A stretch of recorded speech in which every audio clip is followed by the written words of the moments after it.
ব্যাটারদের আসা যাওয়ার মিছিলেই পার হলো ম্যাকাই টেস্টের প্রথম দিন। বাংলাদেশের 10, অস্ট্রেলিয়ার 8, সব মিলিয়ে 18 উইকেটের পতন দেখা গেছে পুরো 90 ওভারে।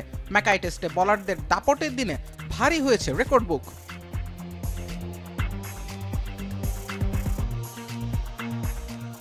শুরুটা দিনের প্রথম বলে ইতিহাসের মাত্র চতুর্থ ভেন্যু হিসেবে ম্যাকাই অভিষেকের প্রথম বলেই দেখেছে উইকেট।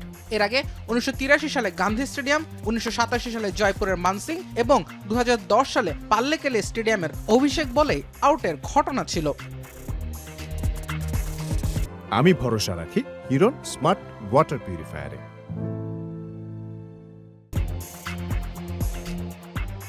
দিনের পরের রেকর্ডটা মিচেল স্টার্কের মাত্র 22 বলের ব্যবধানে 5 টাইগার ব্যাটারকে পাঠিয়েছেন সাজঘরে।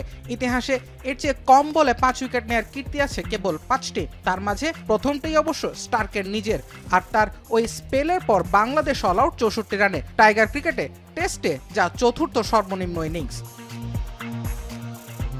বাংলাদেশে হয়ে অবশ্য সেটা ফিরিয়ে দিয়েছেন শরীফুল ইসলাম, পেয়েছেন 6 উইকেট। ইনজুরি থেকে ফিরেই শরীফুল পেলেন ক্যারিয়ার সেরা বোলিং ফিগারের দেখা, তাতে একদিনেই পড়ল 18 উইকেট। 1975 সালের পর থেকে অস্ট্রেলিয়ার মাটিতে কোনো টেস্টের প্রথম দিনে এর চেয়ে বেশি উইকেট পড়েছে কেবল 2 বার। রেকর্ডের দিনে শেষটা অবশ্য বাংলাদেশের পক্ষে। জুবায়ের আহমেদ, এখন।